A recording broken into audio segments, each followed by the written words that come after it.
Recapping from last Thursday is some arm and guillotine defense. So go ahead. Yep. Straight there. Arm and guillotine, chapter got me locked up. So remember early, last week we covered early stage and late stage. All right, let's scoot inside so the camera can see. Okay. So right now, who can remember what defines early stage versus late stage? What separates that? The leg placement? Yeah, legs on the other side. Yes. All right. So do late stage. Right. So at this point, what was my goal before you guys leg over? To get out of just basic guillotine defense. The knee. My hips. He wants to trap my hips on the same side as my neck. I want to get my hips on the opposite side. Right? That's all guillotine standard defense. Bro, you okay? You look, you're sweating. Yeah, I sweat a lot. Yeah. You okay? Yeah, I'm all good. Yeah. Okay. I swear. Yeah. You need some water? No, I'm all good. Yeah. I just sweat a I lot. was a little worried. Okay. Yeah. Get the man some You're water. not short on breath or anything? Okay. I'm good. We just covered this. Yeah. I'm like, he looks like he's over here. Yeah. He wrote about 3-4 times before class started. All right. I'm sorry. No, you're good. Okay. So standard guillotine defense. He wants to get my legs and my neck trapped on the same side. I want to get my hips, my legs on the opposite side as my neck. So early stage is, let's say, he's got that entry from butter half. He pushes in. Go ahead. He pushes in with his post. Post here, right? He pushes in. I snap back down. He does a cross snap, and this is where we ended up last week, right? My early stage defense is I have the opportunity before he starts throwing the legs over. So right now, I'm going to commit forward. So as he starts to commit to his side, I'm getting up on my feet, getting off my knees, and then rotate. 180. Yeah. Okay. So as he starts to commit to his side and work his knee up, I'm going to get up. Then I'm going to club on the inside with my arm. I'm trying to get his knees both pointed away from me. He wants to bring his knees out and over. I want to be able to resist that. So what I'm going to do is, as I round this corner with my legs and walk around the corner, circle out, I'm going to keep this wall glued to his knees, constantly driving in this club like this until I get to the side here, where now that I've actually got my knee on the mat, I've got something else that can block his knee and his leg. So now I can actually replace this with this hand. Or, sorry, no, now it's safe to let this arm go because my knee's replaced it. Let this hand go, and it can start walking north and grip fighting for cross faces, all that good stuff. So one more time. This one's pretty simply average. Yeah. All right, so early stage, he doesn't have his leg over yet. He starts to commit to the hip. I'm going to get off my knees. Now immediately, I'm not hanging out here. I'm immediately circling out as I club the inside knees. So go ahead. Now that my knees on the mat here, blocking his hips, it's safe to bring my hand out and start palming inside for cross face or setting up whatever we want to set up here. All right. So we go ahead and start sitting in side control. Kind of depends on what we want to do from here. Next, it's the late stage defense. So he's managed to go ahead and get his leg over. Okay, this is the yep. So now I'm in a good degree of trouble. Okay, and there's really only one way out. Let's rotate again. He's got my legs trapped on the same side as my neck. What I need to do now is quickly just realize I'm beat. Don't try to pull my head out. If he's actually got this locked in, I'm not going to be able to clear my hips. And I mean, sometimes you might just feel that this guy's pulling. He's doing the arm guillotine the wrong way, right? Like he's extending his body instead of being a ball. So maybe you're just like, whatever. I get my head out. But if he's actually doing it right, the only way out of this at this point is I'm going to post out, my hand immediately on the knee, and I'm going to commit to my back over this shoulder that's posted on the knee. Right here. Next thing I'm doing is controlling the space long enough to prevent him and be able to track him in case he tries to roll up into a ball and start attacking front headlocks, like mounted guillotines, or starts trying to transition elsewhere. He still has a front headlock here, so I'm still in a great degree of danger. So I want to control the space, and then as if he tries to roll up, be able to track him. If I just come here automatically, I have no frame in here to close this distance or manage this distance, and he's able to just start rolling up into a mounted guillotine. So here, long enough to get this on, keep a good grip, Chad, keep a good grip. Long enough to get this thumb worked into the inside of the wrist, and now it's safe for me to start circling out and get this other secondary hand involved, and I can start working to strip the grip. Once I get to here, I can either just come out and circle. Depending on his reaction, I might be able to, almost like a Russian, I might be able to pull this like a rope and drive my head into him. Kind of depends on how he's playing and what you want to do there. One more time. Try to restart with that then. Yeah, listen. Yeah. All right. What's up, Nicholas? All right. So it's late. He's got my hips trapped. He's actually got a good guillotine. He's not like trying to extend away from me. He actually knows how to finish this correctly. So it's time to go. I'm posting on the knee. I'm getting up off my knee, and I'm committing to this shoulder and to my back. Right here. Controlling all the space, working this thumb on the inside of his choke hand, and then I'm getting my secondary hand involved. I'm starting to cut this angle with my body if I need to use it to break the grip as well. Now I have a 2-on-1. Kind of depends on how he's reacting. A little bit of a scramble possibility here. But if I get a good dominant grip on here, there's a chance I can drive my head back into this and just come up in the side. Any questions on that? Just play with the finish. The finish is be creative because it's a little bit of a scramble anyway. You're not getting guillotine anymore. It's the most important part. Any questions on the early stage? All right, let's recap this and then we can move on. Everybody get 10 apiece. Just count them out to yourself and then just circle back up when you're ready and we'll move on to something else. All right. So 1, 2, 3.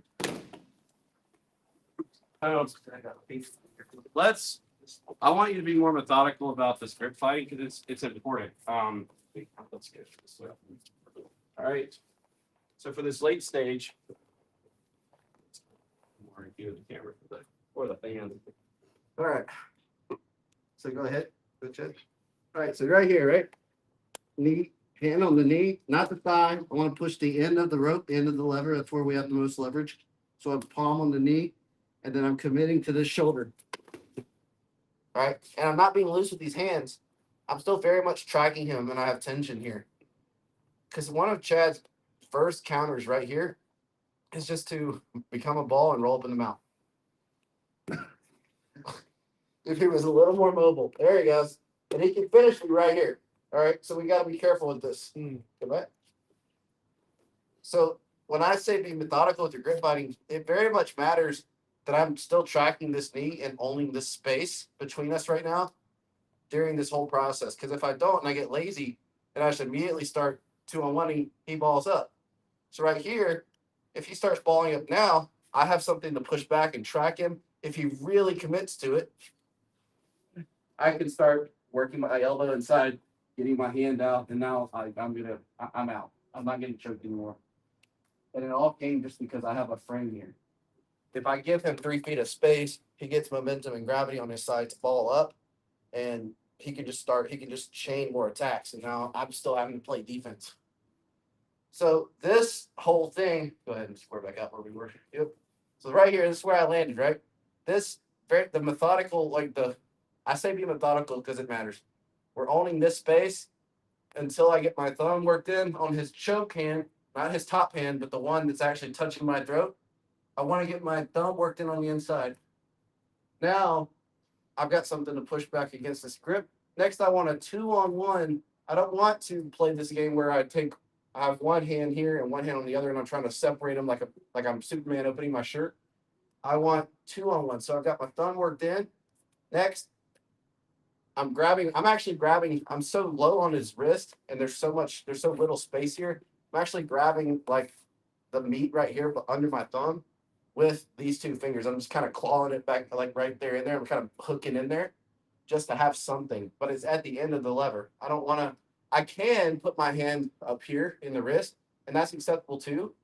I'm hooking my own hand because it's at the end of the lever, so I feel like I have more leverage there. Test out both and see what works for you. Most important though is the thumb is on the inside of the choke hand, and then it's safe to remove this hand and get the secondary hand in place for the grip fight.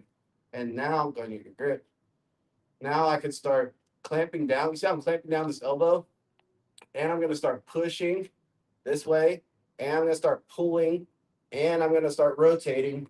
Almost as if I'm trying to like shoulder lock him a little bit with this bottom hand here to separate the grip. And then from here, it's like I can either turn and square back up or I can climb the rope, whatever.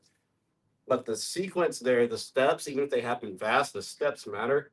I don't want to just give him this. I want to own that void that's between his knee and me, so he can't just easily counter or keep chaining offense. Because that's the thing, and like you hear me say it a lot.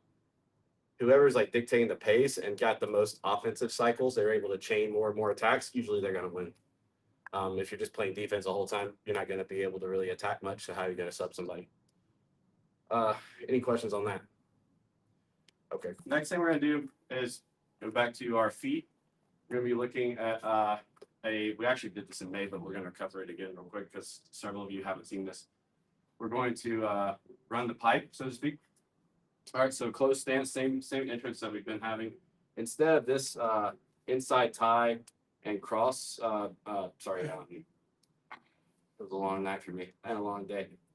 Collar tie, we are going to still do our same reach to our post, protect our lead leg, but we're looking to actually come down to a bicep tie or an inside tie, and then I can reach initially here, but I'm still looking to work my way into two bicep ties or two inside ties. So when I get here, I'm going to transition by moving my head to this shoulder, and this comes down.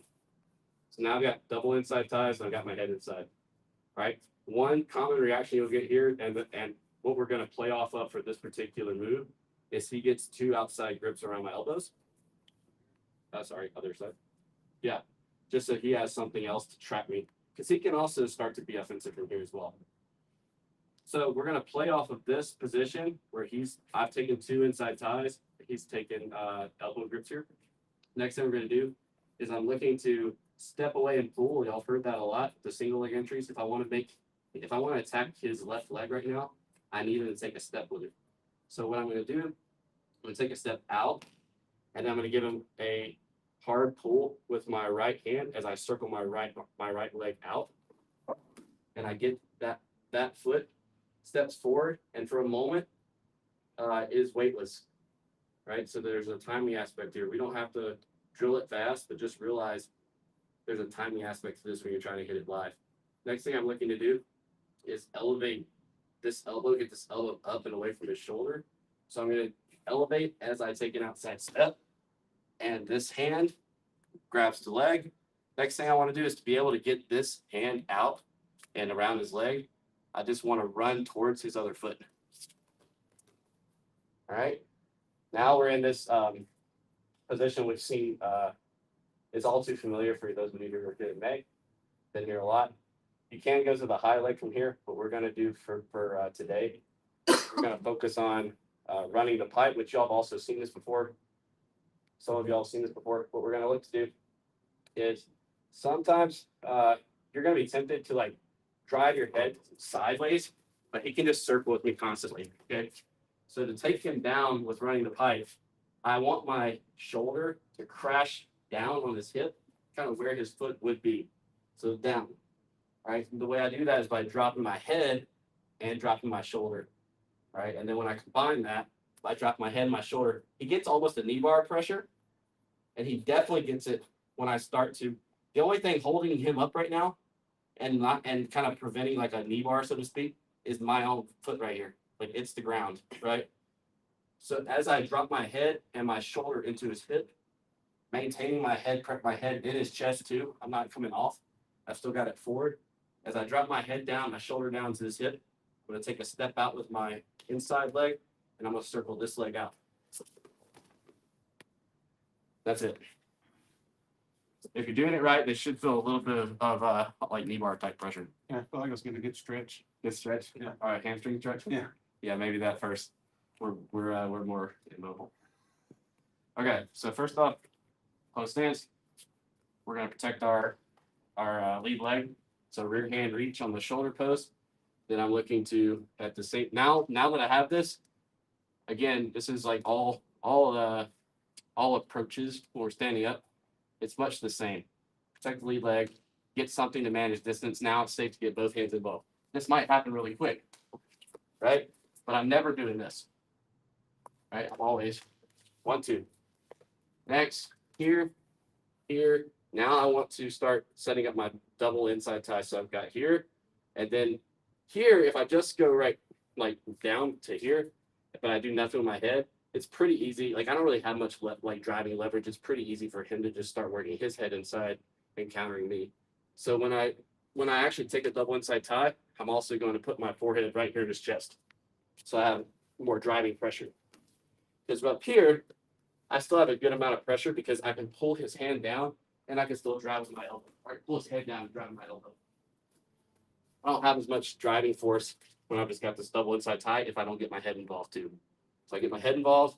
Next thing I like to do is take a step out, step away from the leg I want to attack, and pull. Let's take a step out, circle this foot out as I give him a strong pull with this hand, my right hand. Right here, I want to elevate his elbow away from his body as I take a step to the outside, and this hand is going to all at the same time shoot for the leg here. My head is still touching him. For me to get this hand in, I want to run towards his other foot. And now I've got the leg trap.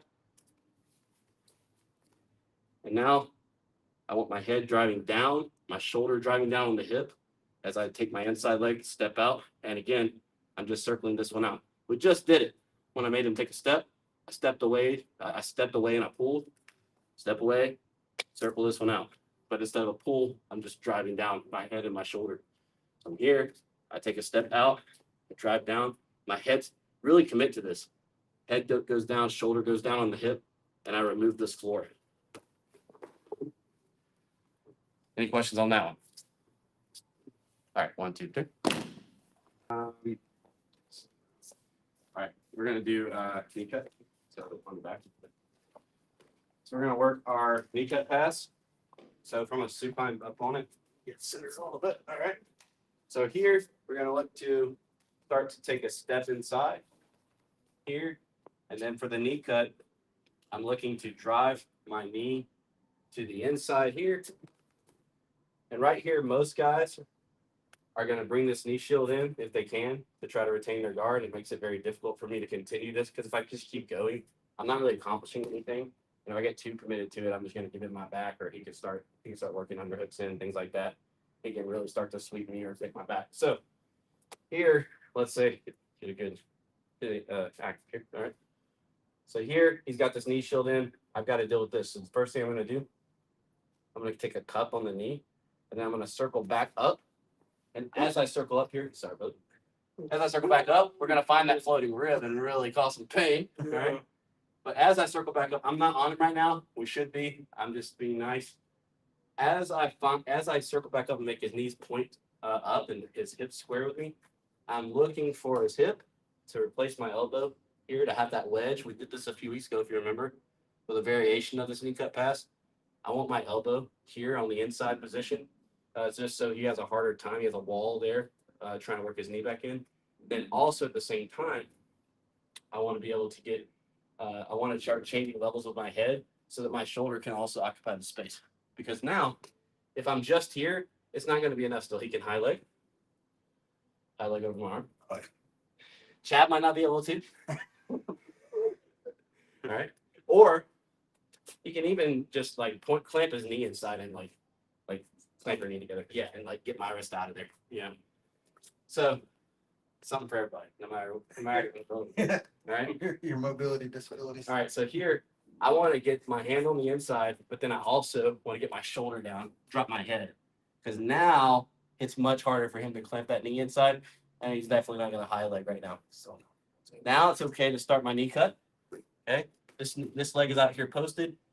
As I start my knee cut, my head is going to commit forward, because now I'm making it really difficult for him to high leg. I'm also making it difficult, almost impossible right now, for him to get an underhook with this arm, which would be his next lifeline.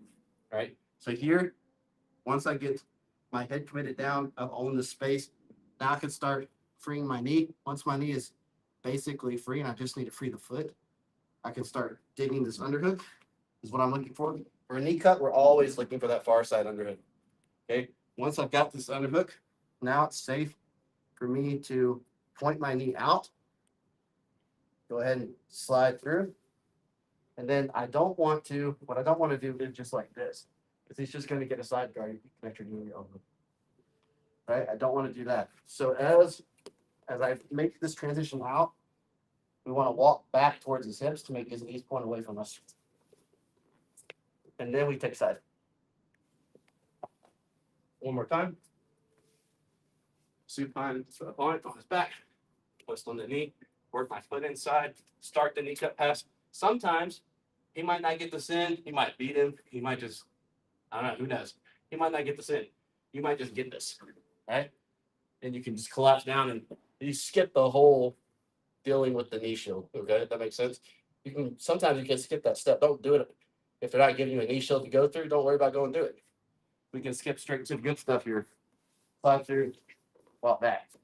But most good guys, once I step in, I start the action here. He works the knee shield in. Up the knee. I'm going to start squaring his hips back up, making his knees point up by cupping the knee and circling back up.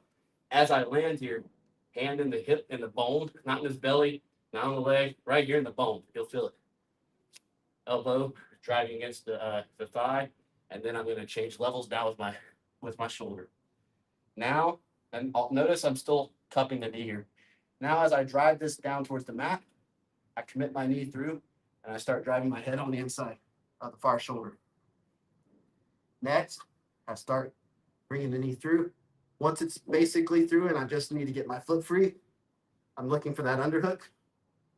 And then I'm looking to point my knee out, and then I can slide it on through. Because all I need to do is free my foot, okay?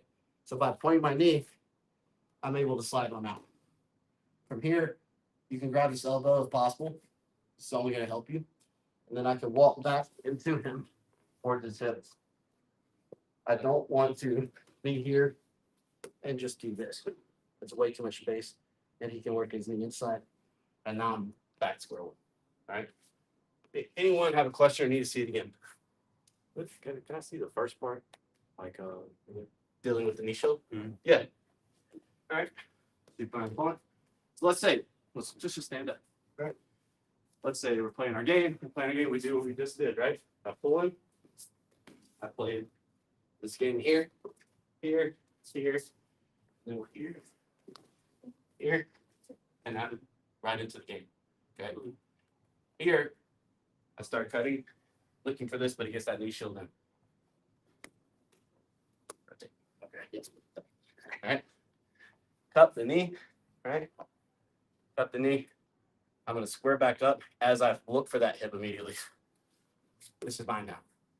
I've dropped my hip. Go ahead. Get active. Yep. I'm driving this away. So now I can drive his legs apart. That becomes way easier for me to get this pass. Now I can drop my head as I can get the knee. And then as I get my knee through, looking for that underhook, point my knee, slide through, walk backwards. Good. Got it. Anyone else? All right, 1, 2, 3.